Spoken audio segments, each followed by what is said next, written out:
Mirëmbrëma të gjithëve të nderuar shikues, ju ftoj të na ndiqni në këtë edicion qendror informativ të News 24, fillimisht që njohim me titujt kryesor.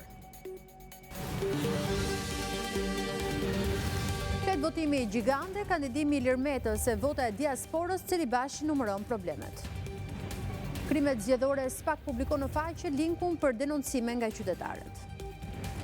Rama, bota po ndryshon, Trumpin e shpëtoi Zoti që të zgjojë Evropën nga gjumi. Mbyllja e TikTok, Berisha thirrje nxënësve e prindërve të bojkotohet mësimi. Greqi përfundon sot në mbrëmje debati për mocionin e mosbesimit ndaj qeverisë. Liderët evropian planifikojnë të shtojnë shpenzimet për mbrojtjen dhe Ukrainën.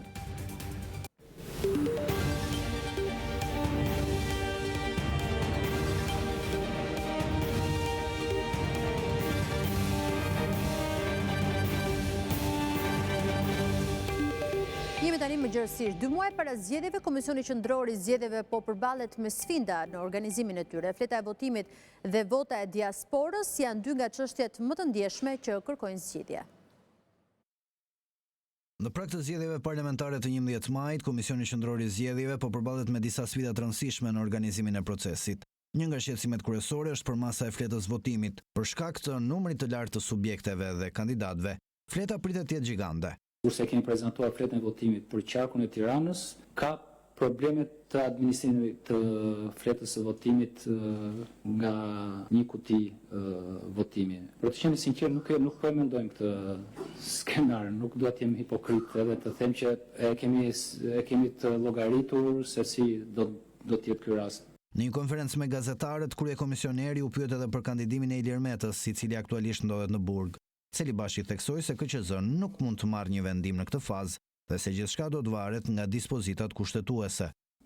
Ajo çfarë Kushtetuta e Republikës Shqipërisë parashikon që është fakti që deputet, çdo kandidat për deputet i cili shpallet fitues e fiton mandatin që nga momenti që Komisioni përkatës zgjedhor e konfirmon si të tillë si kandidat fitues. Ndërkohë, vota e diasporës mbetet një tjetër sfidë për KQZ-n. Celibashi garantoi diasporën për sigurinë e procesit, ndërsa bëri të ditur se votuesit shqiptar nga jashtë do të marrin fletët e votimit në mesin e muajit prill. Ne midis fundit të javës parë të prillit dhe javën e dytë të prillit do të dërgojmë fletët e votimit dhe dokumentacionin tjetër zgjedhor për votuesit nga jashtë. Pra, synojmë që të themi deri nga midis datës 8 prill dhe 16 prill të përfundojmë procesin e dërgimit të fletëve të votimit nga jashtë.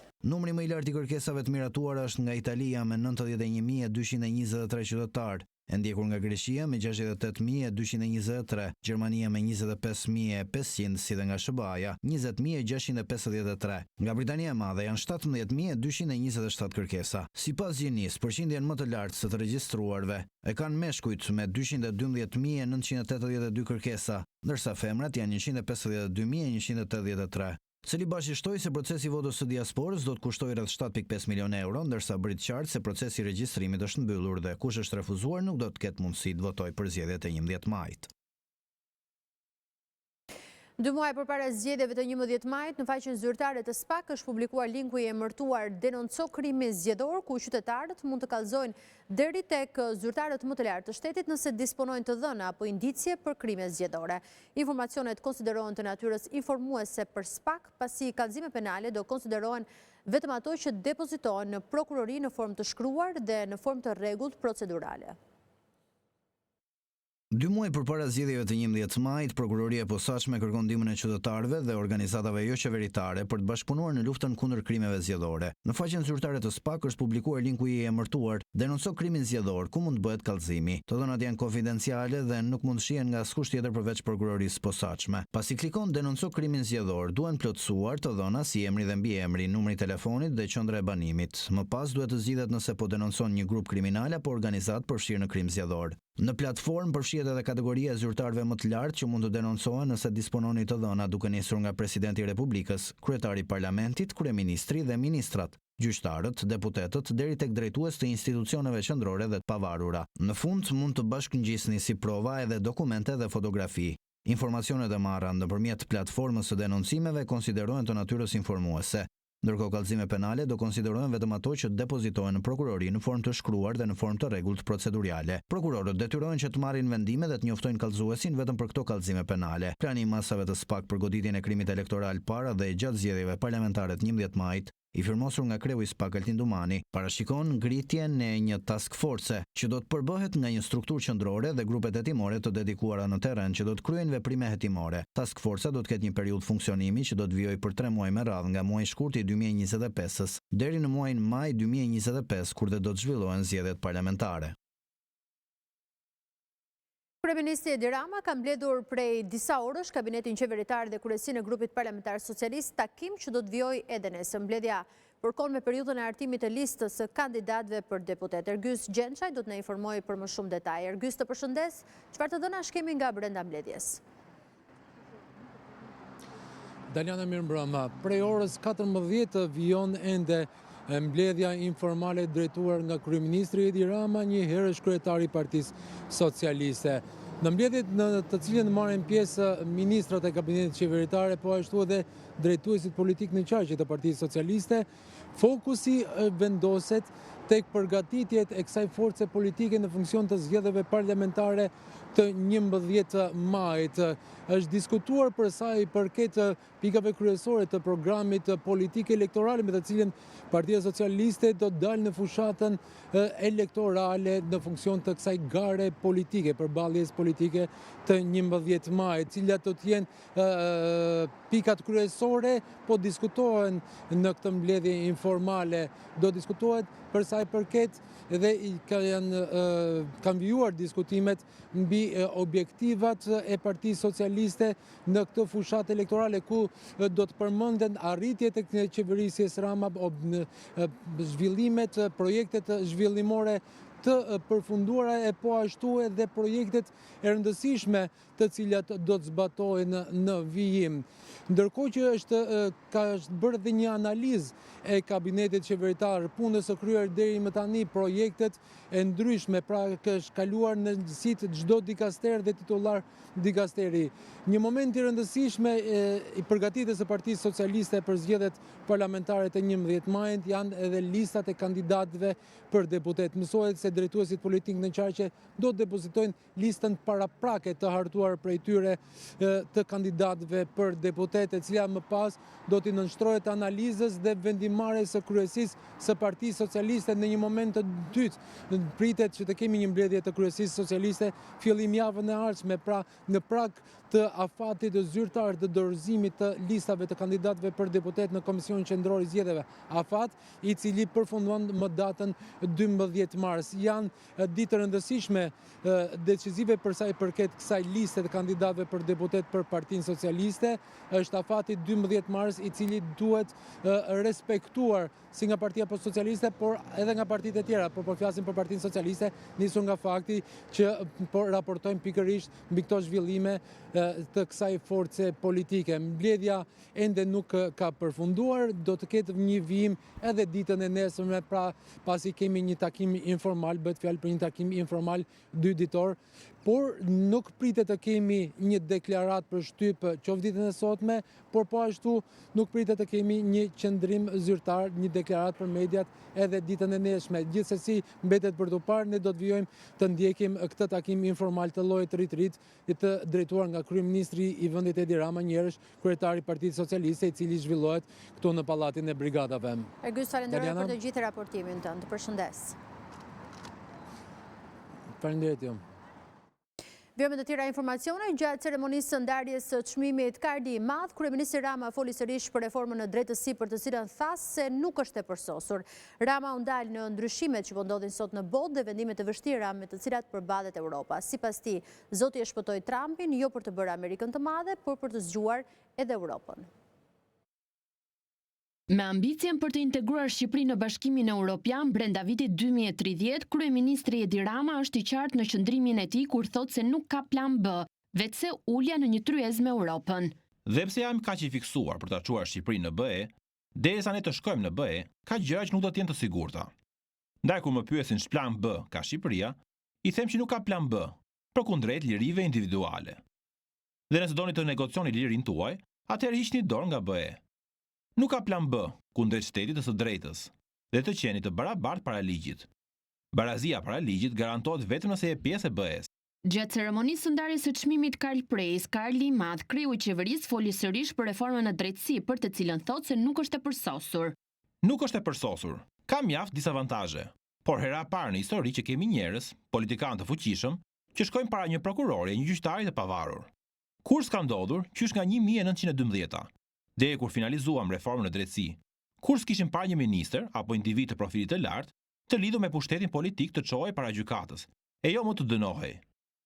Tashmë po i shohim këto gjëra dhe pa BE harrojeni. Në fjalën e tij, Edi Rama u ndalën ndryshimet që po ndodhin sot në botë dhe vendimet e vështira me të cilat përballet Europa. Ai komentoi situatën e tensionuar mes Amerikës dhe Europës. Amerika pa Europën është një ishull dhe Europa pa Amerikën është gadishull. Mua nuk më duhet një zgjidhje për botën. E di që nëse unë e kam gabim, askush nuk do dëmtohet. Por nëse Merse ka gabim, të gjithë dëmtohen. Pra bëhet fjalë për një pamje 360 gradë të situatës dhe nuk lidhet vetëm me forcimin ushtarak. Po kërkojmë të krijojmë një ushtri të madh barbarësh, por duhet të shohim gjithçka në tërësi.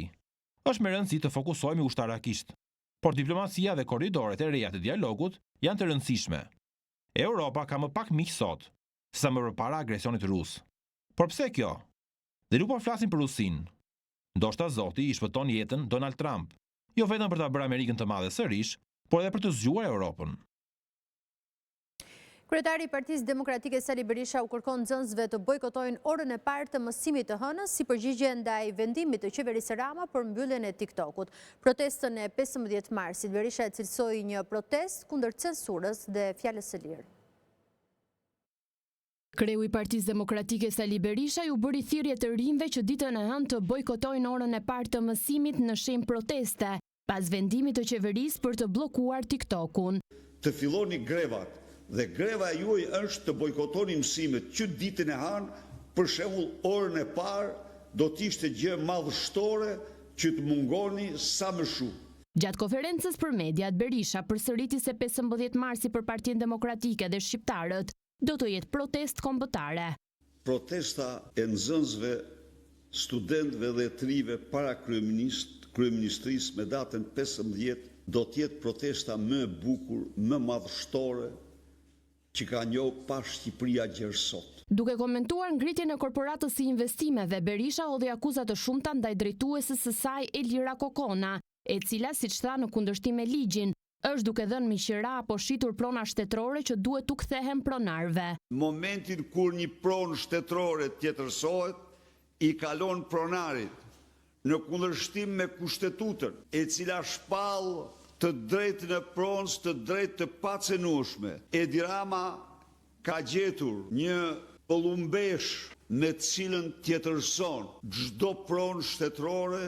Jam këtu për të paralajmëruar Kokonën se në mënyrë absolute do maj përgjegjësinë më të rëndë për çdo metër katror, tokë apo pronë tjetër, që do ta trajtoj bazuar në vendimin e Edi Ramës për të vjedhur pronat dhe për cakturat e në krye të agjencisë. A do të udhëtoj Sali Berisha drejt Amerikës përpara 11 majit? Unë nuk kam një projekt që të udhëtoj para 11 majit drejt Shteteve të Bashkuara. E Mek Gonigal ka filluar të ecë, është në këmbë. Unë ju garantoj se Edi Rama do ekstradohet pas 11 majit në Shtetet e Bashkuara. Shefi Selis Blu akuzoi Ulsi Manjën se rreth një javë më parë ka takuar Erion Veliaj në burgun e Durrësit, ndërsa pas tij kreu i bashkisë ka takuar një antar të një organizate kriminale. Në qelin e Erion Veliaj ka shkuar sipas burimeve shumë të besueshme Poja, dhe Poja i ka diktuar kodin atij. Një lloj, siç kam denoncuar takimin me të burgosur qeveritar të tjerë. Poja është Xhevdet Troplini. Pra i çon Pojën Edi Rama dhe i thot Xhevdeti, i thot, dëgjoj, thot, 1 2 3, po e çele gojën më. Dhe të nesër ky këndonte, thoshte, të falënderoj Edi Ramën, thoshte. Kjo është histori mafioze.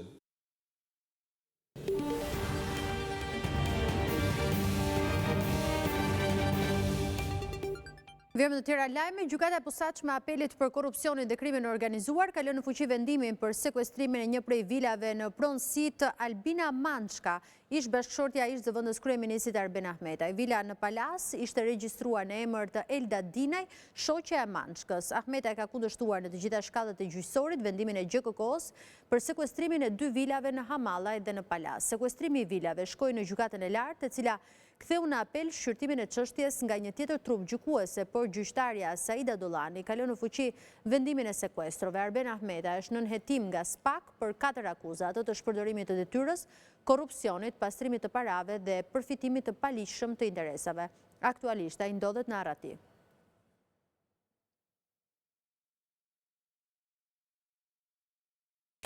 Drejtori i Policisë së Tiranës, Elton Alushi, është paraqitur sot në prokurorinë e posaçme. Ende nuk dihen arsyet e thirrjes së tij në SPAK. Drejtori i Policisë së Tiranës nuk pranoi të fliste për media, teksa doli nga dyert e prokurorisë.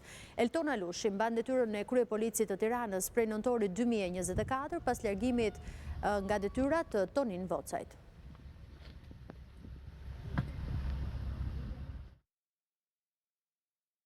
Rreth 31 pasuri janë sekuestruar nga SPAK për 2 të arrestuar si ideator të një rrjeti mashtrimi online duke u zhvatur miliona euro qytetarëve evropian. Prokuroria e posaçme me urdhër të GKK-o ka vendosur të sekuestrojë 31 pasuri në pronësi të Jusel Micit e Mendim Domit, të arrestuar 2 vite më parë si pjesë e një rrjeti të mashtrimit online. Pasuritë e sekuestruara janë apartamente, rreth 26.000 metra katror tokë, garazhe, njësi shërbimi, vila si dhe automjete. Gjithashtu, SPAK ka sekuestruar pasuri me vlerë qindra mijëra euro. Mici dhe Domi akuzohen për mashtrim kompjuterik në bashkëpunim në formën e grupit të strukturuar kriminal, fshehjes së të ardhurave dhe pastrimit të parave. Hetimi ndaj Micit dhe Domit nisi me kërkesë për ndihmë të ndërsjellë të prokurorisë së Pizës në Itali, e cila po hetonte 2 shtetas italian, si dhe Micin për veprat penale të mashtrimit në rrethana rënduese në formën e grupit të strukturuar kriminal. Sipas SPAK, të akuzuarit Mici dhe Domi janë organizator dhe pjesëtar të grupit të strukturuar kriminal. Mashtrimi online lidhej me investime në letra me vlerë dhe kriptovaluta. Këto shoqëri janë përdorur për të hapur llogari rrjedhëse të huaja në Lituani, Britaninë e Madhe, Belgjik, Luksemburg, Gjermani dhe Itali, duke menaxhuar faqe interneti që reklamonin aktivitetin. Gjithashtu janë përdorur edhe qindra thirrje të llojit call center në Itali dhe Shqipëri, nëpërmjet të cilave kontaktoheshin viktimat, duke i bindur të bëheshin pjesë e programeve të reme të investimit, duke ju referuar kallëzimeve. Dëmi ekonomik i provuar në dëm të qytetarëve evropian arrin në vlerën 3 milion euro. Ajola Xoxa, bashkëshortja e kryetarit të Bashkisë së Tiranës Erion Veliaj, u paraqit këtë të premte në SPAK në zbatim të masës së sigurisë. Xoxa është paraqitur për respektimin e masës së sigurisë dhënë nga GKK-o, detyrim paraqitje 2 herë në muaj. Vendimi i GKK-o u dha më 12 shkurt pas ndryshimit të masës së sigurisë së arrestit në shtëpi. Xoxa është nën hetim për korrupsion, pastrim parash dhe fshehje pasurie. GKK-o pranoi kërkesën e SPAK për të pushuar çështjen penale ndaj kryebashkiakut të Lezhës Pierin Ndreu. Kryebashkiaku u hetua për shpërdorim të detyrës, por në përfundim të hetimit SPAK vlerësoi se prej tij nuk ishin konsumuar element të veprës penale. Ndreu vu nën hetim në lidhje me ndërtimin e një rruge në qytetin e Lezhës. Ndreu kallëzua në strukturën e posaçme nga Partia Demokratike në Lezhë në vitin 2023 në lidhje me trotuarin në rrugën Lezhë-Shëngjin në lagjen Xhenjo. Aksi rrugorësh në varësi të ARSH dhe Bashkia e Lezhës nuk kishte të drejtë të kryente punime, tha PD në denoncim atë kohë.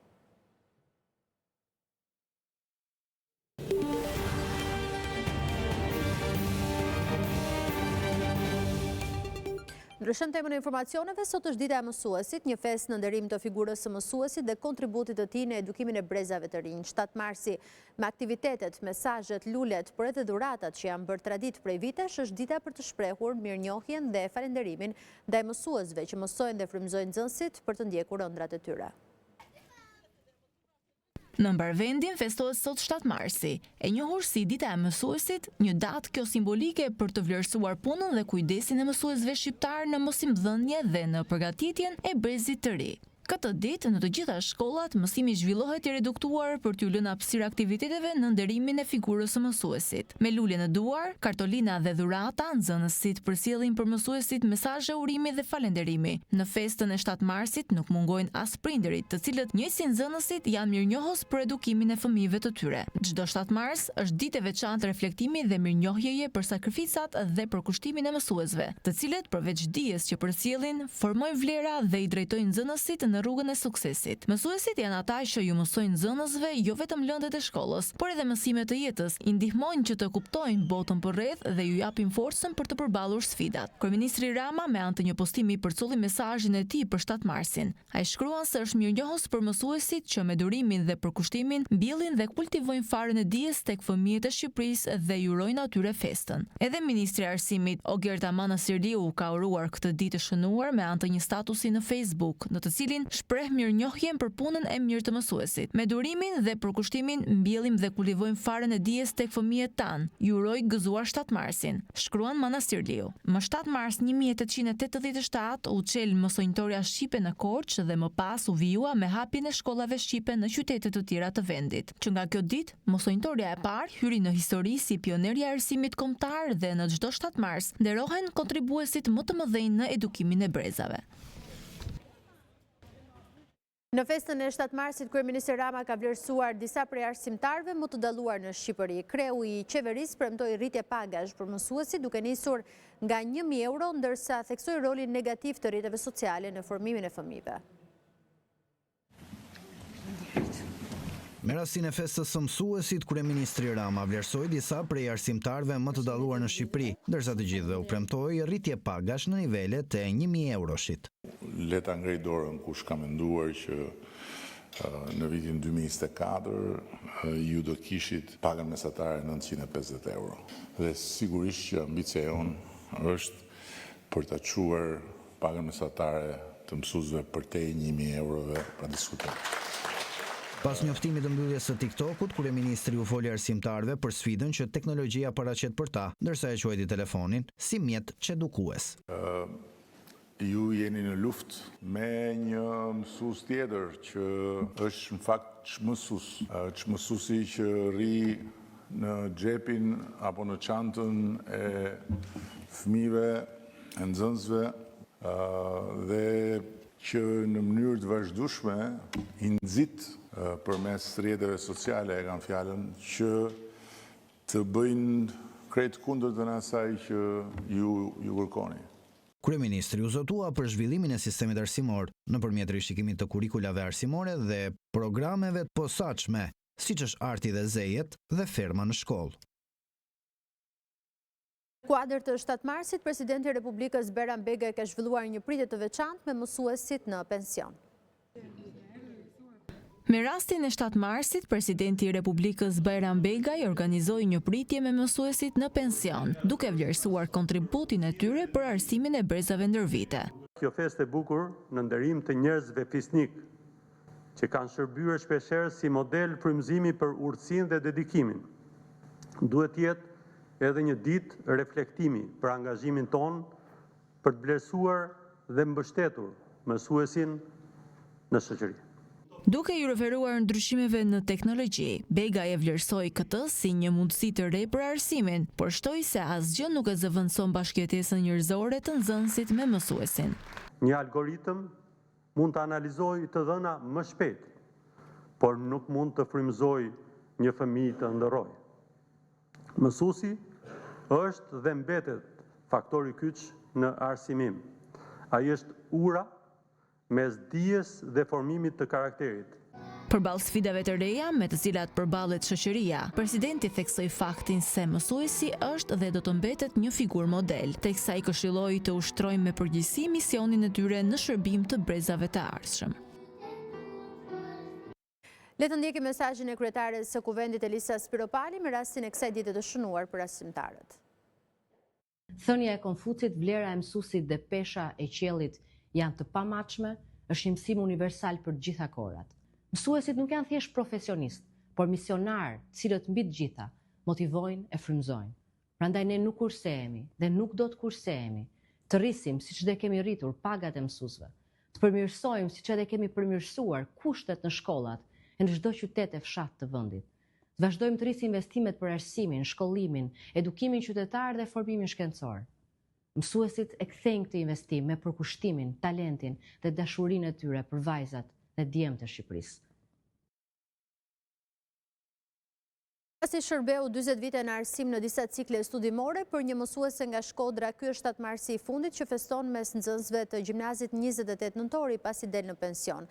Ajo thotë se mësuesit sot përballen me sfida të shumta që nisin që nga punësimi i tyre. Pas 4 dekadash në mosimdhënie, ky është 7 marsi i fundit që mësuese Lindita Bushati feston mes nxënësve të gjimnazit 28 nëntori në Shkodër, pasi ka mbushur moshën e pensionimit. Mes emocionesh, ajo rrëfenet surinë e punës së saj që nga emërimi si mësuese në vitin 1985 në një shkollë të Hajmelit deri sot në prag të pensionit. Një mision dhe jo profesion është arsimi. Sapo përfundova studimet universitare, unë fillova mësuese në një fshat të largët në Hajmel. Vitet e para kanë patur vështirësi të mëdha. Ecja në këmbë, 1 orë e gjys, vështirësitë ishin të mëdha, dëshira dhe dashuria madhe për profesionin, ma lehtësonin edhe këtë mundim të kalonin tek nxënësit dijet që kishim marrë ne në universitet. Ndërsa tregon për disa nga sfidat me të cilat përballen të gjithë mësuesit, Lindita Bushati ndan edhe një mesazh për arsimtarët e rinj. Jeta dhe bota sot ka evolime. Ne duhet i përshtatemi shumë atyre ndryshimeve, edhe mosha jonë, patjetër. Unë jep metodikat në Universitetin Luish Gora Kuqi të biologjisë dhe numri i studentave ka rënë shumë. Nga që ka ndryshuar edhe struktura e ardhjes së tyre në punë, ne sapo kemi kryer universitetin, jemi punësuar. Tani ato do të hyjnë në portale, kohëzgjatja është e madhe.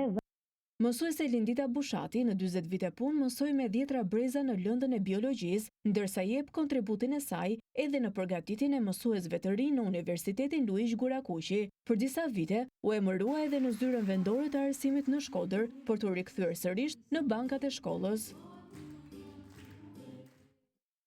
Ndonë se dha një kontribut të çmuar në fushën e arsimit dhe ruajtjes së gjuhës shqipe në periudhën e rilindjes kombëtare, emrat në buzët e Konstantin Kristoforidit, Aleksandr Stavredrenovës dhe Naum Veçil Harxhit në Korçë janë dëmtuar. Një pjesë e gërmave kanë rënë dhe betoni mbajtës ka pësuar çarje, ndërsa nevoja për riparimin e dëmeve është urgjente. Buzët e rilindas vendodhen në pedonalen e qytetit të Korçës në krah të godinës së Bashkisë, ndërsa ky institucion nuk bën asgjë për riparimin e tyre as në këtë 7 mars. Konstantin Kristoforidi ka qenë gjuhëtar dhe përkthyes, ku spikat me përkthimin e dhjatës së re. Aleksandr Stavredrenova Azdreni ka qenë poet dhe tekstshkrues i himnit ton kombëtar, ndërsa Naum Veçil Harxhi njihet për botimin e abetares së parë shqipe me 33 gërma. Minimumi respektit që Bashkia e Korçës mund të tregojë është riparimi i emrave që brezi i ri t'i shoh, t'i lexojë e të mësojë për veprën e tyre. Në Muzeun e Arsimit në Korçë, në kuadër të 138 vjetorit të çeljes së mësimtore së parë shqipe, u çel ekspozita Gjurmë dijesh fletoret e para, ku ekspozuan regjistrat e shkollave fillore të asaj kohe. Materialet që u ekspozuan datojnë nga viti 1925 deri në vitet 1990. Gjurmë dijesh fletoret e para ishte ekspozita që u mbajt në Muzeun e Arsimit në Korçë në kuadër të 138 vjetorit të çeljes së mësimtore së parë shqipe.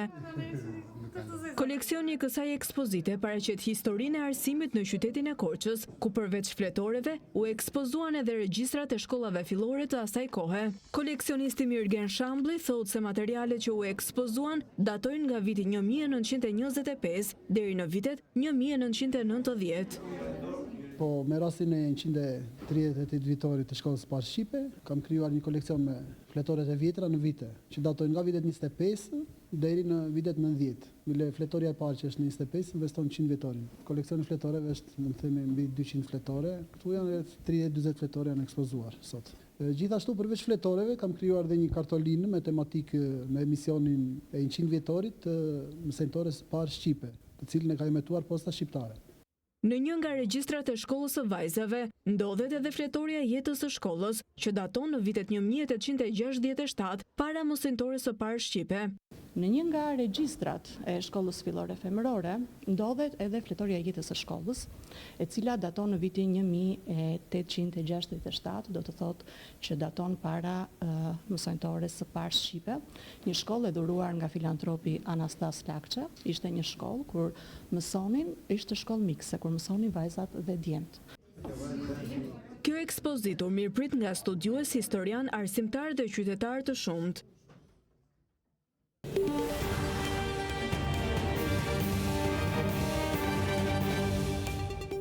Vjojmë të tjera lajme, 2 ditë pas shpërthimit me eksploziv në fasadën e jashtme të një fabrike sallami në Krujë, policia ka arritur të identifikojë autorin e dyshuar dhe të shpall në kërkim atë. Kristian Caka, 26 vjeç nga Kruja, vendosi lëndën plasëse në ndërtesën natën e së mërkurës, duke shkaktuar dëme të vogla materiale. Policia thotë se 26 vjeçari Caka akuzohet për veprat penale, shkatërimi i pronës me eksploziv dhe mbajtja pa leje e armëve shpërthyese dhe municionit. Pronarët e fabrikës thonë se nuk kanë asnjë njohje me 26 vjeçarin dhe nuk din arsyet sepse quan atë të kryen të shpërthimin. Ndërsa po punohet për arrestimin e të riut, policia thotë se ka sekuestruar mjetin me të cilin u largua nga vendi i ngjarjes. Taksistët në Sarandë protestuan përpara bashkisë së qytetit kundër konkurrencës së pandershme që po nxitet përmes shërbimit të taksive elektrike dhe atyre që vinë nga qytetet e tjera. Shoferët e taksive kërkojnë nga Bashkia e Sarandës të ushtrojë kontrolle pasi shtimi i taksive të tjera po i çon ata drejt falimentit. Konkurenca e pandershme dhe mospasja e një vendqëndrimi për taksit u bë shkak që shumë shoferë të licencuar për këtë shërbim të protestonin përpara Bashkisë së Sarandës. Ata kërkojnë nga ky institucion më tepër kontrolle ndaj taksive të palicencuara, të cilat konkurrojnë në mënyrë të pandershme me ta, duke mos paguar taksa. Kërkesa specifike të ditës sotme janë, qofse një taksist del në pension, ai zotëria ta zvendësoj. Dhe kërkesa e dytë, bashkia mund të caktoj këtë doj. Që nuk duam asnjë taksi të rretheve, nga Konispoli, që kanë 100 gjyra taksish, nuk kuptohet se kujt janë, Gjirokasa, Delvina, Feniki, vina konkurrojnë këtu. Nga momenti që bashkia na jep licencën dhe na e kontrollon, duhet dhe të na rregulloj këtë pjesë. E ka dhënë ligji që të japin licenca pa mas, këto elektrike, ngrihet ti që ke një hotel dhe shumë mirë që ke, merr 200.000 euro blend 5 makina elektrike dhe i fut tut na konkurrosh ne. Ti nuk quaj hallexhi, nuk quaj pa buksi neve të vetë punësuar. Shoferët e taksive paralajmëruan se nëse kërkesat e tyre nuk do të merren parasysh, do të përshkallëzojnë protestat. Ta kemi kërkuar, kemi bërë informacioni, kemi thënë asnjëri nga këta nuk e shikojmë të vinë, as të interesojnë për neve. Nuk ka me sens kjo. Po vazhdoj kështu. Merr një elektrike, hajde futu. Okej, në rregull.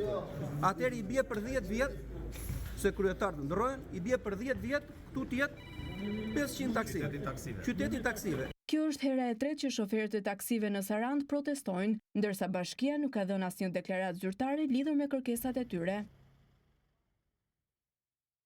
Një video filmuar nga kamerat e sigurisë së një biznesi në zonën e njohur si Varri Bamit po bën xhirën e rrjetit për shkak të aktit të guximshëm të një djalit të ri, i cili është një ish kolegu im, punonjës në televizionin News 24 Lilo Shehu. Lilo i dha një shembull guximi e mirësie 2 ditë më parë kur një person humbi ndjenjat në timonin e makinës dhe u përplas me një makinë tjetër. Siç duket edhe në pamjet e filmuara, pa hezituar, ai vrapoi menjëherë për ta ndihmuar. Lilo hoqi këmbën e shoferit nga gazi duke ngritur frenat e dorës e duke i ofruar ndihmën e parë në kushte të vështira. I riu reagoi me saktësi dhe siguri, duke shpëtuar jetën e një njeriu dhe duke shmangur ndonjë aksident zinxhir që mund të ndodhte. Ai tregon se në ndihmë të shoferit që pësoi një problem shëndetësor, shkuan edhe persona të tjerë, policia dhe ambulancat e shoferi mori ndihmën e menjëhershme.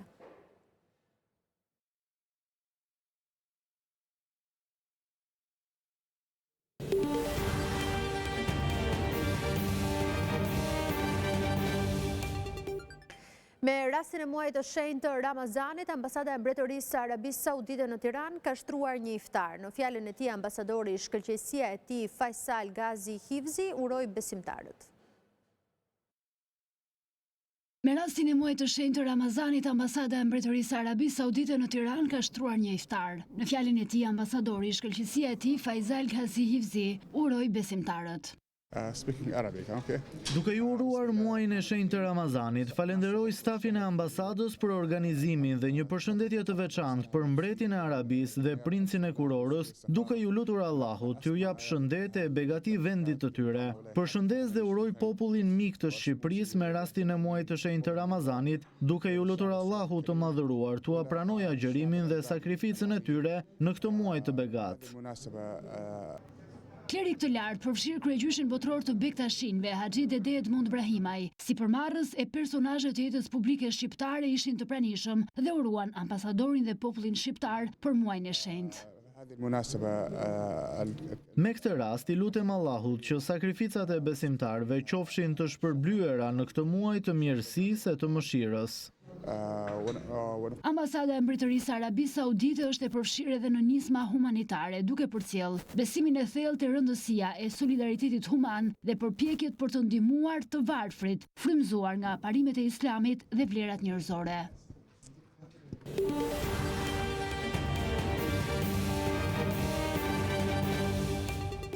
Zhvendosemi tani në rajon. Debati treditor për mocionin e mosbesimit ndaj qeverisë greke përfundon mbrëmjen e kësaj të premteje me fjalën përmbyllëse të kryeministrit Kyriakos Mitsotakis. Partitë opozitare PASOK, Syriza, Majta e Re, Kursi i Lirisë dhe 9 deputet të pavarur paraqitën mocionin ndaj qeverisë për katastrofën hekurudhore në Tempe të vitit 2023 që mori 57 jetë. Rreth orës 21 do të mbahet votimi dhe për të qenë i vlefshëm duhet të marrë 151 vota të deputetëve në parlament. Kur një mocion mosbesimi refuzohet, një mocion tjetër nuk mund të paraqitet dhe për 6 muaj të tjerë, përveç se nënshkruhet nga shumica absolute e numrit të përgjithshëm të deputetëve. Policia në Athinë ka urdhëruar mbylljen e stacioneve të 2 metrove për shkak të tubimeve të planifikuara për katastrofën hekurudhore. Studentët kanë planifikuar një tubim jashtë Universitetit të Athinës, ndërsa sindikatat do të zhvillojnë një tjetër demonstrat jashtë parlamentit pasdite. Bashkimi Evropian ka deklaruar së fundmi se Serbia me sjelljen e saj në Këshillin e Evropës është duke shkelur marrëveshjen e Ohrit të vitit 2023 në të cilën mes të tjerash Beogradit i kërkohet të mos e pengojë anëtarësimin e Kosovës në asnjë organizatë ndërkombëtare. Kosova u përball edhe në një pengesë tjetër gjatë kësaj jave në Këshillin e Evropës, pasi kërkesa e saj për të qenë ftuar speciale në Komitetin për Çështje Politike dhe Demokraci të Asamblesë Parlamentare të Këshillit të Evropës u hoq nga rendi i ditës të mërkurën. Serbia, përmes delegacionit të saj në këtë komitet, po edhe përmes kryetares së kuvendit Ana Brnabić, e cilësoi këtë si arritje, duke quajtur fitore të madhe të Serbisë.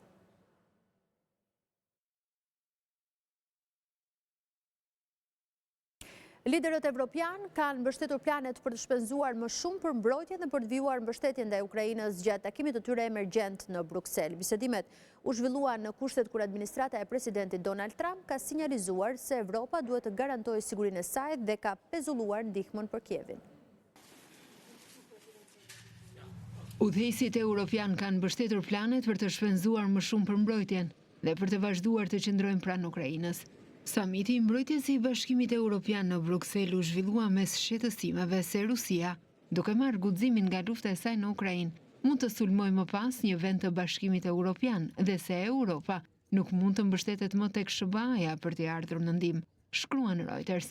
Udhëheqësit e Bashkimit Evropian përshëndetën propozimet e Komisionit Evropian këtë javë për t'u dhënë atyre fleksibilitet fiskal për shpenzimet e mbrojtjes dhe për të marrë hua së bashku deri në 150 miliardë euro për t'u dhënë qeverive të BE-s për t'i shpenzuar për ushtrit e tyre. Në një deklaratë të përbashkët të rënë dakord nga të 27 vendet anëtare, liderët u bën thirrje ministrave të tyre që të shqyrtojnë urgjentisht këto propozime në detaje.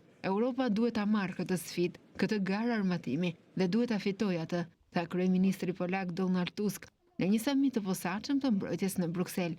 Europa në tërësi është me të vërtetë aftë të fitojë çdo konfrontim ushtarak dhe ekonomik me Rusin. Ne jemi thjesht më të fortë, tha Tusk. Presidenti francez Emmanuel Macron, i cili të mërkurën u shpreh se Rusia është një kërcënim për Francën dhe Europën, tha se e gjithë kjo ishte vetëm një hap i parë. Çfarë do që të ndodhë në Ukrainë, ne duhet të ndërtojmë kapacitete autonome mbrojtëse në Europë, tha ai pas samitit të BE-s. Bisedimet urgjente ku mori pjesë edhe presidenti i Ukrainës Volodymyr Zelensky u zhvilluan në kushtet kur administrata e presidentit Donald Trump ka sinjalizuar se Europa duhet të garantojë sigurinë e saj dhe ka pezulluar ndihmën për Kievin. Presidenti Zelenski shpreu mirënjohjen për mbështetjen e partnerëve europian. Ju dhatë një sinjal të fortë për popullin ukrainas, për luftëtarët ukrainas, për civilët, për të gjitha familjet tona, dhe është diçka e mirë që nuk jemi vetëm, theksoi ai.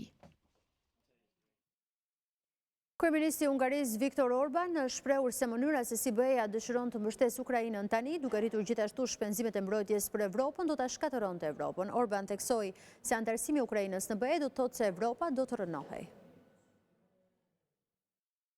Kryeministri hungarez Viktor Orban është shprehur se Bashkimi Evropian nuk mund të përballojë financimin e përpjekjeve ushtarake të Ukrainës, pasi ndihma financiare e SBA-s nuk është më e garantuar. Deklarata e tij vjen pasi udhëheqësit e 26 vendeve të Bashkimit Evropian nënshkruan një deklaratë duke shprehur mbështetjen për Ukrainën, por pa Hungarinë. Viktor Orban, një aleat i presidentit të Shteteve të Bashkuara të Amerikës Donald Trump, i tha radios shtetërore se qeveria e tij do të nisë një konsultim publik të brendshëm sa i takon pranimit të Ukrainës në Bashkimin Evropian në javët e ardhshme. Ai tha se mënyra se si BE-ja dëshiron të mbështesë Ukrainën tani, duke rritur gjithashtu shpenzimet e mbrojtjes të Europës, do ta shkatronte Europën. Është diçka e bukur të ndihmosh dhe ukrainasit ka nevojë për ndihmë, por ne nuk mund t'i ndihmojmë nëse shkatrohemi ndërkohë. Sipas mendimit tim, antarësimi i Ukrainës në BE sot do të thotë se Europa do të rënohej, bashkë me të edhe ekonomia hungareze. Udhëheqësit europian të njëjtë mbështetën planet për të shpenzuar më shumë për mbrojtjen dhe për të vazhduar të qëndrojnë pranë Ukrainës, por Orban, i cili ka refuzuar të dërgojë armë në Ukrainë që nga fillimi i luftës dhe ka mbajtur marrëdhënie të ngushta me Moskën, tha se në vend që të zgjatet lufta, Europa duhet të mbështesë bisedimet e paqes të Donald Trump. Presidenti Trump paralajmëroi Rusinë me sanksione të ashpra për shkak të sulmeve që po vazhdojnë ndaj Ukrainës. Në një postim në rrjetin social Truth Social, presidenti shkruan se bazuar në faktin se Rusia po godet rënd Ukrainën në fushën e betejës, po konsideroi mundësinë për të vendosur sanksione të fuqishme bankare, sanksione të tjera dhe tarifa në shkallë të gjerë ndaj Rusisë, derisa të arrihet një armpushim dhe të arrihet një marrëveshje përfundimtare për paqe. Presidenti i bëri thirrje gjithashtu Rusisë dhe Ukrainës të ulen menjëherë në tryezën e bisedimeve përpara se të jetë tepër vonë, siç tha ai. Ndërkohë, presidenti po vazhdon të ushtrojë presion mbi Kievin për të nënshkruar marrëveshjen për mineralet e rralla. Të njëjtën ai tha gjithashtu se Moska ishte gati për një marrëveshje për t'i dhënë fund luftës, e cila nisi me sulmin rus ndaj Ukrainës në vitin 2022. Presidenti Trump po ashtu dërgoi një mesazh vendeve anëtare të NATO-s duke i kërcënuar se nëse nuk paguanin, ai nuk do t'i mbronte. Ai shpalosi vizionin e tij se si do të ndërmjetësonte paqen mes dy vendeve fshinje. Mendoi se Ukraina dëshiron të bëjë një marrëveshje, pasi sipas meje ata nuk kanë asnjë zgjedhje tjetër, tha ai. Mendoi gjithashtu se edhe Rusia dëshiron të bëjë një marrëveshje, sepse sipas asaj që di vetëm unë, as ata nuk kanë zgjidhje tjetër. Presidenti Trump tha se do të takohej me presidentin rus Vladimir Putin në Arabinë Saudite, ndoshta pas një muaji e gjysmë.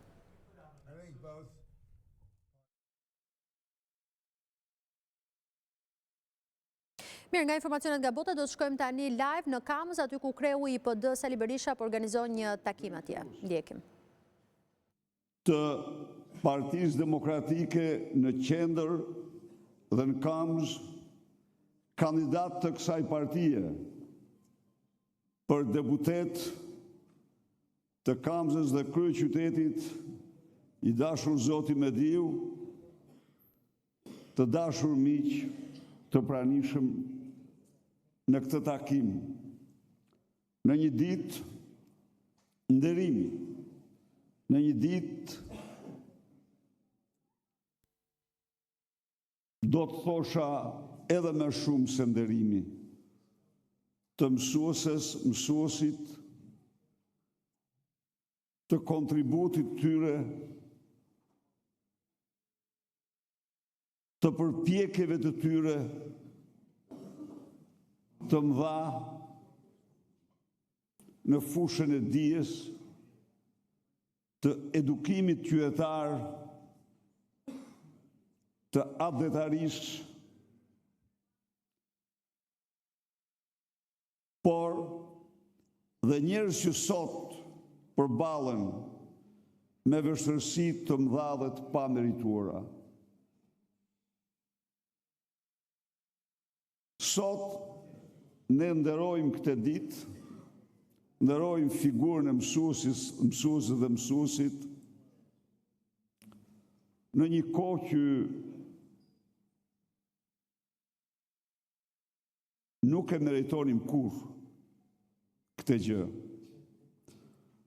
Kur vështron disa tregues, kur konstaton se pak muaj më parë fëmijët tanë të mrekullueshëm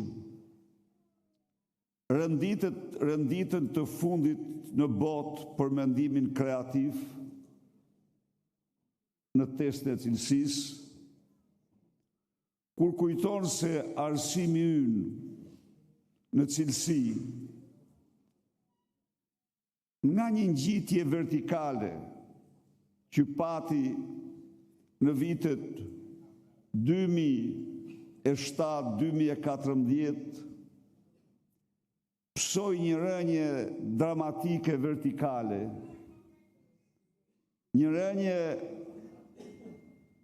e cila nuk është parë, nuk është konstatuar në asnjë vend tjetër të planetit.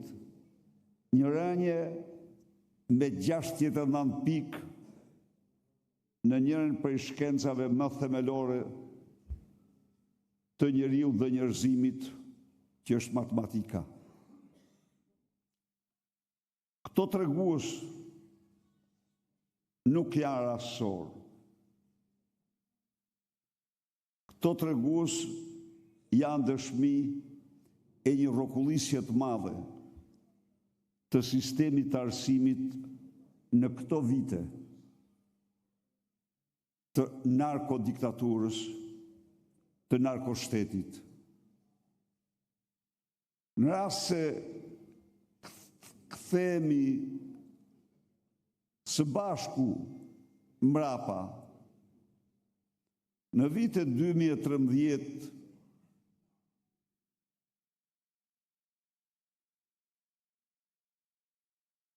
gjatë atyre 2 mandateve u rindërtuan mbi 1300 shkolla kopshte dhe këtu në Kamzh nga 3 turne apo dhe 4 turne u kaluan në mësimdhënie normale.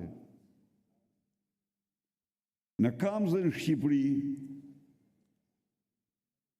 interneti dhe kompjuteri që ishte mollë ndaluar u vënë në dispozicion të nxënësve në të gjitha shkollat e vendit.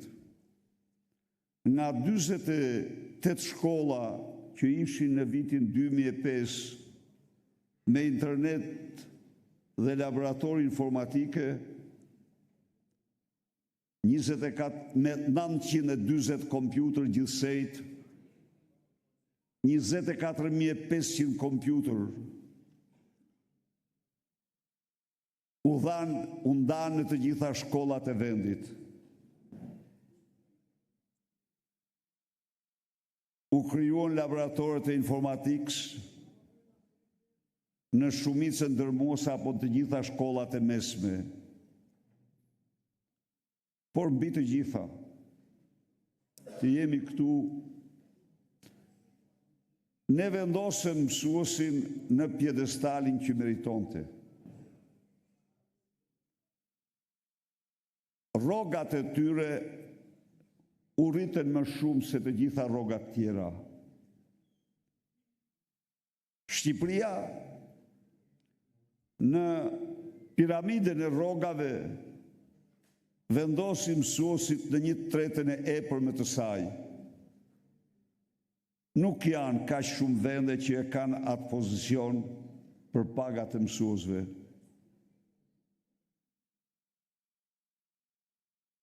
Numri mësuesve pa arsim përkatës u reduktua sepse arsimi u bë tashmë një profesion i vlerësuar, profesioni i mësuesit. Dhe të gjitha këto së bashku bën të mundur disa arritje shumë të rëndësishme. U bë e mundur që nga 68% që ishte përqindja e nxënësve që kalonin nga shkolla e mesme në shkollën e lartë, nga shkolla 9-vjeçare në shkollën e mesme, ta rrihet në rreth 90%. Dhe jo me detyrim, por me mirë organizim dhe me investime. U bë e mundur që Shqipëria nga 12 studentë që kishte për 1.000 banor, në një kohë kur mesatarja europiane ishte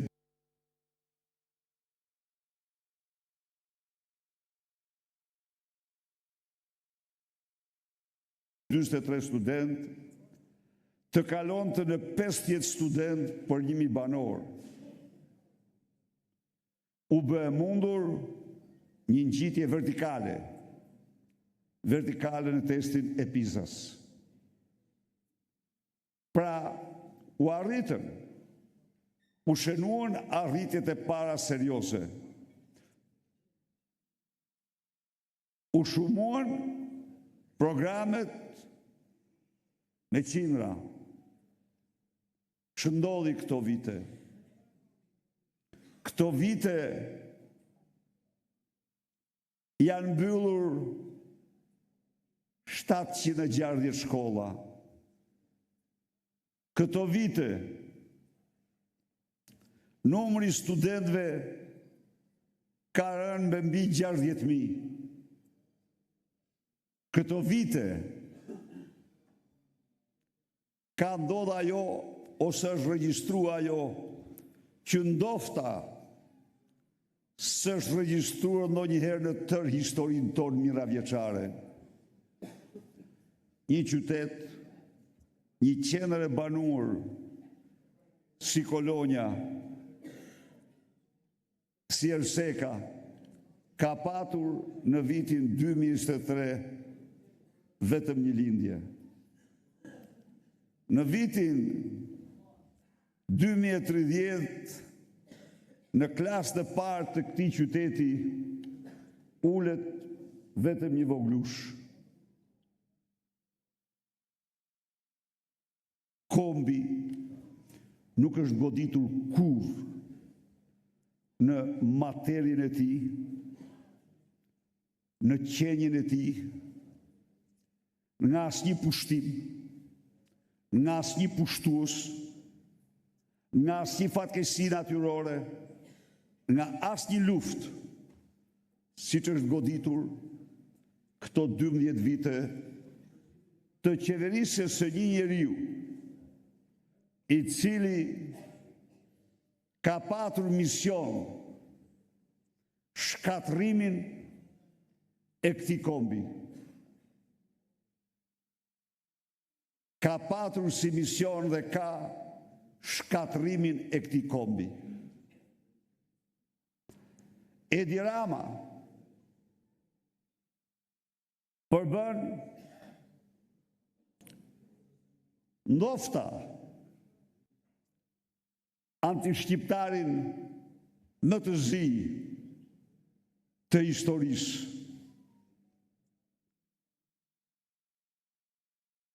Siç e kanë quajtur me shumë të drejtë analistë ndër më të mëdhenj të kohës, gjermanet tjerë pashiqi shqiptar.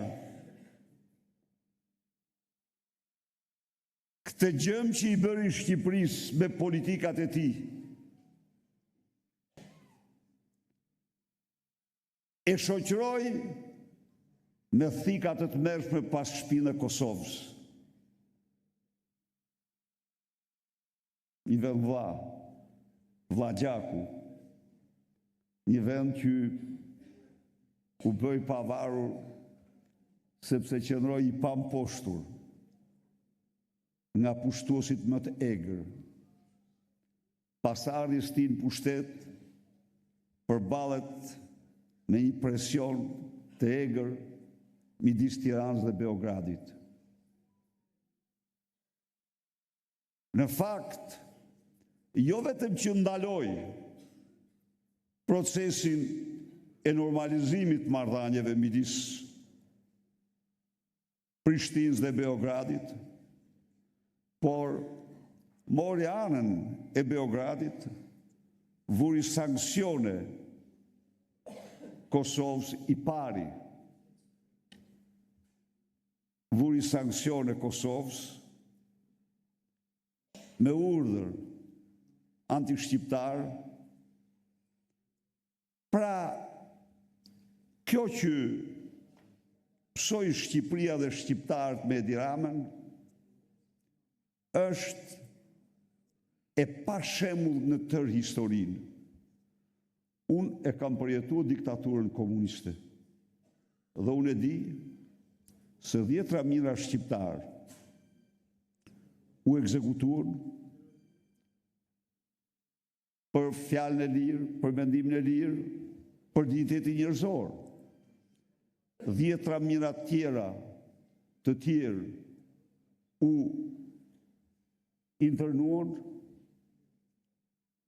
u dëbuan, një popull i tërë ranë varfëri dhe njerim. Por kur, ky popull nuk ka humbur në 10 vite 45% të materjes ti, siç kemi humbur në këtë periudhë. U ndala në këtë analizë për të thënë se në këtë regjim, në këtë diktaturë të dytë, arsimi ka qenë dhe viktima në tragjike e tij. Mësuesit u degraduan, u zëvendësuan me patronazhist. Rrogat e tyre në vend se të ndiqnin trendin, sot nuk kanë të kompensuar as gjysmën e inflacionit 12 vjeçar. Një shkollë drejtorash si shkollë partie, një portal që quhet Mësues për Partinë, të gjitha këto së bashku sollën rrotullimin e madh të sistemit jetik më të rëndësishëm për një kombë në rrugën e tij drejt përparimit, drejt progresit. Në këto kushte, ju jeni dëshmitar që ne kemi shpallur moton ton Shqipëria madhështore. Dhe unë garantoj secilin për jush se kjo moto, sado që mund të tilloj si e largët, mund të tilloj si jo realiste, por u jap ju fjalën dhe u garantoj se Shqipëria madhështore do të jetë një realitet shumë më i afërt nga ajo që mendoni ju.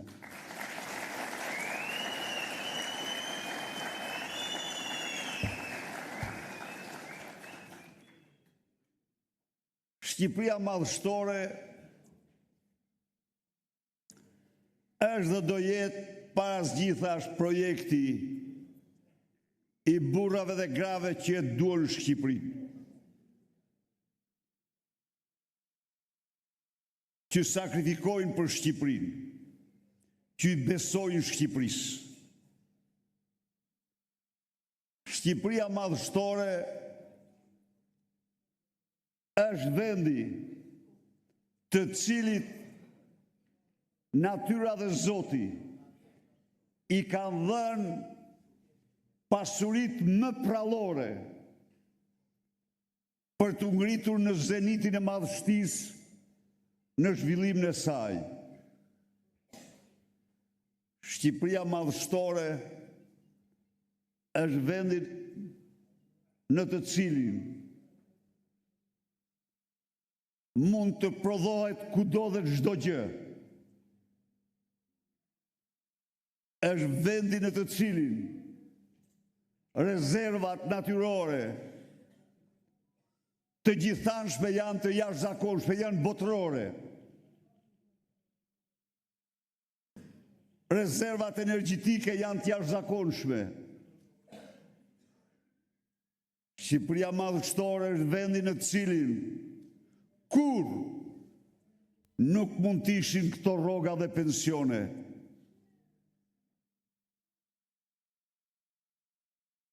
Por Shqipëria madhështore ka një kusht të gjitha kushteve. Arsimin madhështor.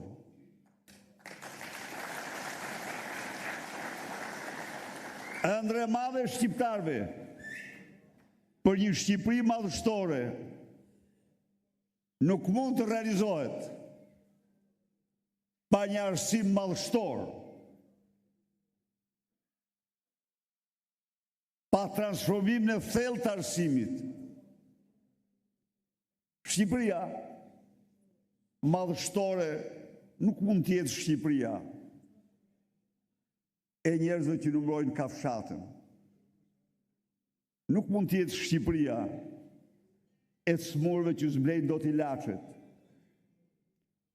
Nuk mund të jetë Shqipëria e prindërve që nuk ushqejnë dot fëmijët e tyre. Jo. Të gjitha këto marrin fund 3 muajt e parë të qeverisjes.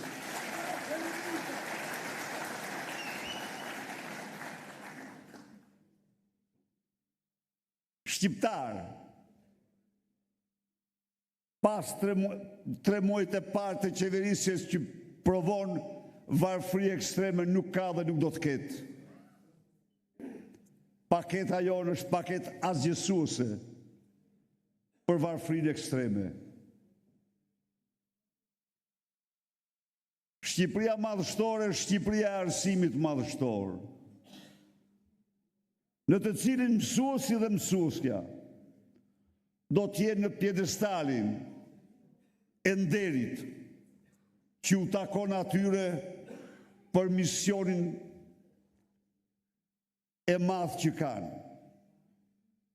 Nuk ka mision më të madh, nuk ka mision më të rëndësishëm, nuk ka mision më serioz se misioni mësuesit. Ndaj dhe ne rikthehemi përsëri besimit ton tek arsimi.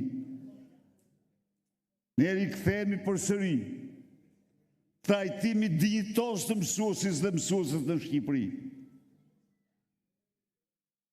Nuk mund të ketë mësues në rrogë mesatare në Shqipëri.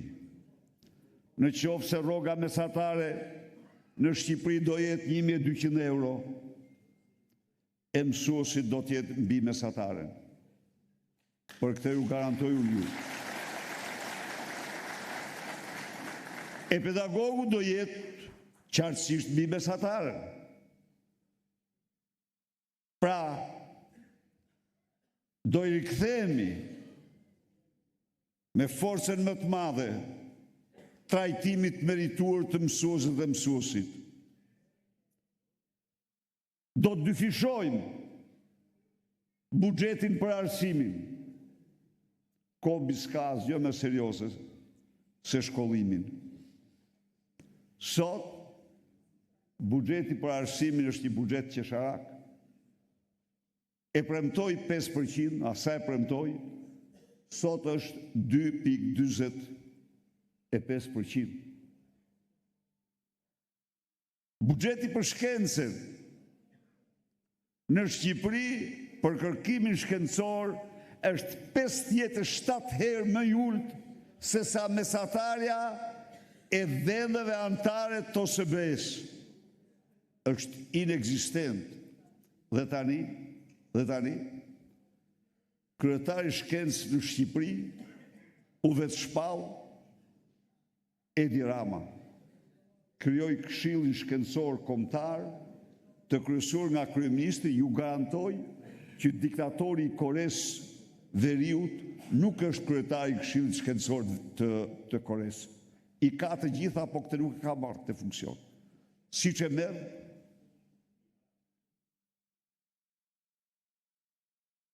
kreu i narkoshtetit shqiptar.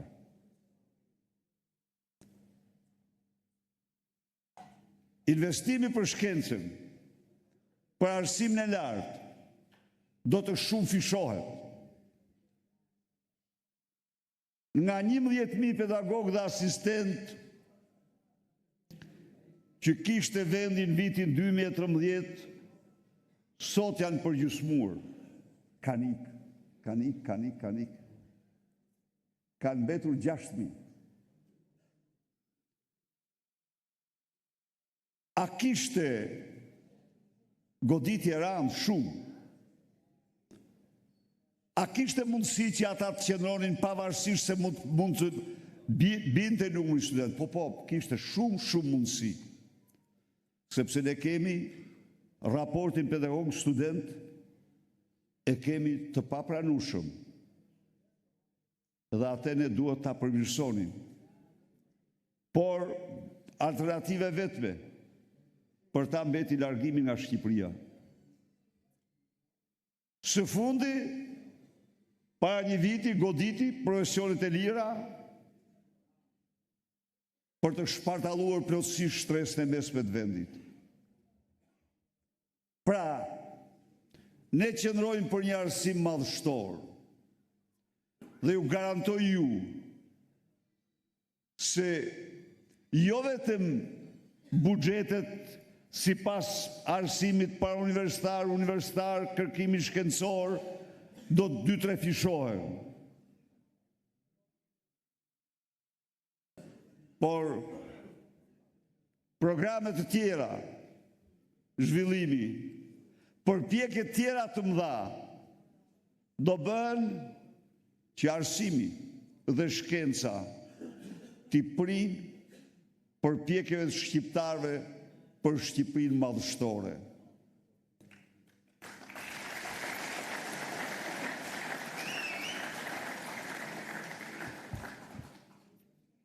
Shqipëria madhështore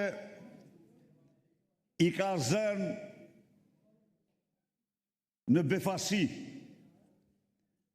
kleptokratët dhe narkoqeveritarët. Natyrisht përpiqen me çdo kusht të zhvlerësojnë këtë term, por ne që kemi paraqitur këtë program, ne kemi paraqitur atë me bindjen më të thellë se është plotësisht i realizueshëm.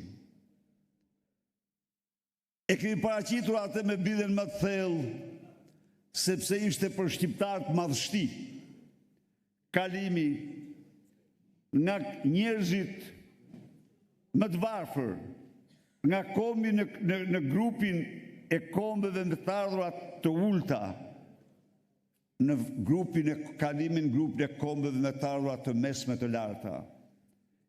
E gjithë elita ekonomike botërore e vlerësoi atë moment si quantum leap, si një hap kuantik të jashtëzakonshëm. Askush nuk imagjinonte dot se në 2 mandate do mund të ndërtoshin 11.000 kilometra rrugë. Ju them këtu unë ju. Nuk i harroj kurrë ftyrat e bashkëpunëtorëve të mi që kur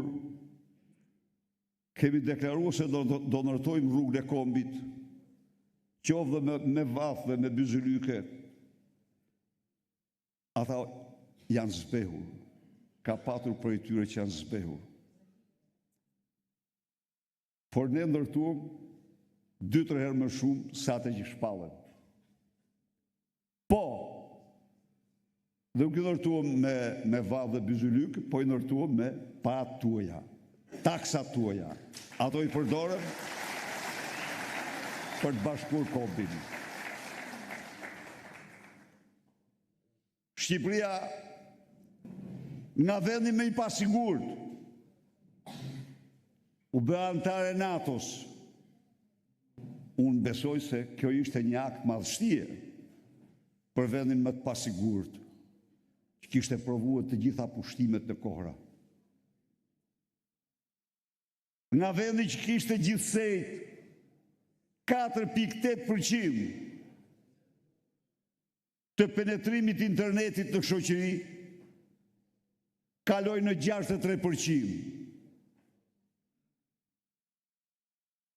Dhe u bë vendi më i hapur ndaj internetit për shoqërinë. Shqipëria është vend plot ujëra. Dhe kur deklaruam atë në vitin 2007 se Shqipëria do të bëhet superfuqi e vogël rajonale e energjisë rinovueshme, u tallën për qeshën.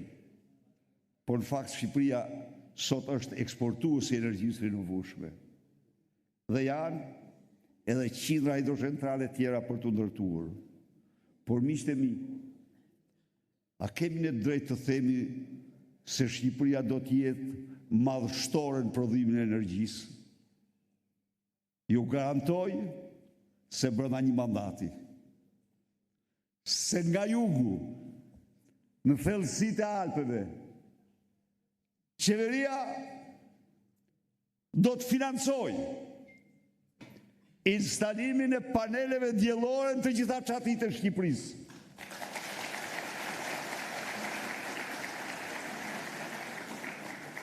Ta bëjmë ne këtë. Qytetarë shqiptar pas instalimit tyre do paguajnë dhe 3 vite tjera kosto instalimit si çmim energjie dhe pastaj do i kenë falas ato. Do ta marrin energjinë falas. E kanë nga Zoti, e kanë nga dielli. Vend me 280 ditë diell. Vend i bekuar nuk ka si Shqipëria.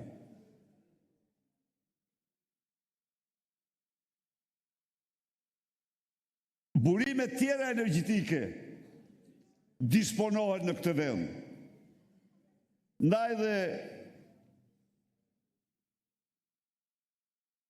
ekzistojnë çdo potencial që ne këtë ëndër dite, ëndra e ditës e njerëzve që dashurojnë Shqipërinë, e njerëzve që i besojnë Shqipërisë. Do ta bëjmë realitet shumë më shpejt nga ç'mendojnë të tjerë. Por përsëri, kushti i kushteve është një sistem arsimor i zhvilluar cilësor në lartësinë e madhështisë Shqipërisë.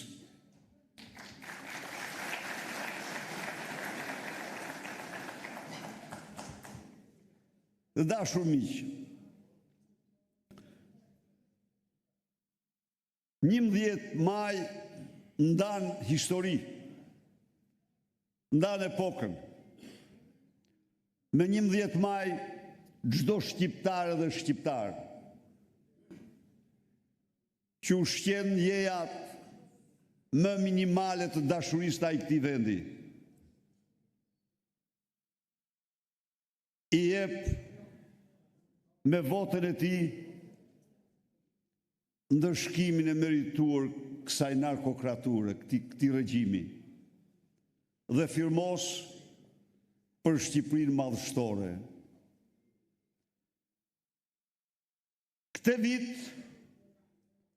në Milano e kam shpallur dhe e them dhe këtu viti i diasporës shqiptare. Ne shqiptarët në kohra të vështira kemi patur një shprehje: maju nën mos ke frikë se i ke djemt në Amerikë. Në fakt, sot kjo shprehje është aktuale përsëri. Por sot nuk janë djemt, por është gjysma e kombit jashtë vendit. Është gjysma jonë në dhenat huaja. Ju e keni pa, unë kam bërë një seri takimesh. Dhe këto takime ju them unë ju, kam gjetë një shpërthim entuziazmi, optimizmi dhe energjie që nuk e kam parë kur që nga vitet 90 në kohën e përmbysjes diktaturës komuniste.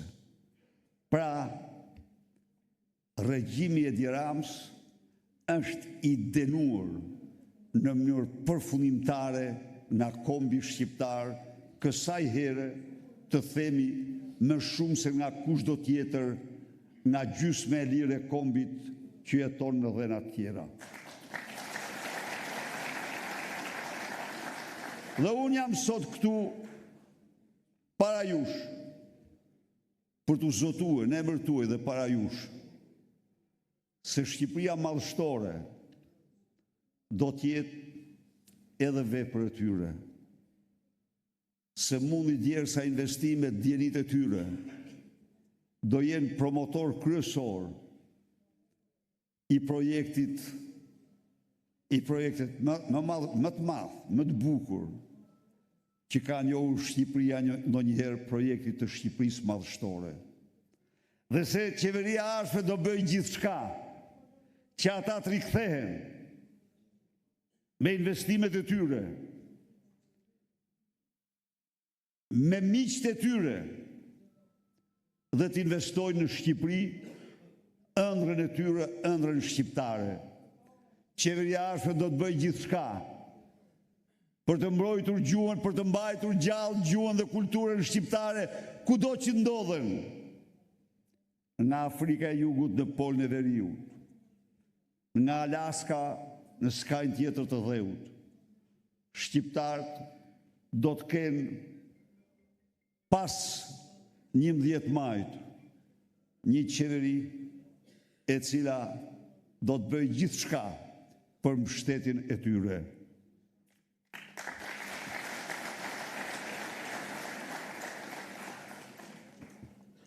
Ndaj dhe ftoj e që jemi në ditën e mësuesit, të gjithë mësueset dhe mësuesit e Shqipërisë, të gjithë prindrit, ftoj në një të bashkohemi në këtë përpjekje në 11 maj të ndajmë epokën e narkodiktaturës dhe të rikthehemi në epokën e lirisë, dinjitetit, zhvillimit, të hymë, të ecim krenar drejt Shqipërisë madhështore. Faleminderit, gëzuar dhe njëherë, gëzuar dhe njëherë 7 marsin, festën e mësuesit.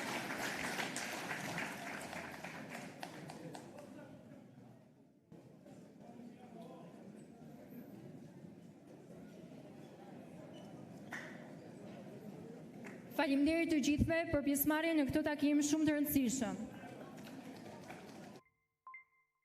Ndoqëm të takim të kreut të Partisë Demokratike Sali Berisha në Kamës, më rastin e festës së mësuesit, kemi bërë të kushtu në fund të kësaj hapësire informative, për më shumë informacion dhe lajme të fundit nga vende rejonit dhe bote, uftë të vizitoni faqen balkanweb.com, aty mund të ndiqni dhe News 24 në live stream. Ju falenderoj për vëmendjen tuaj, bashkë natën e mirë.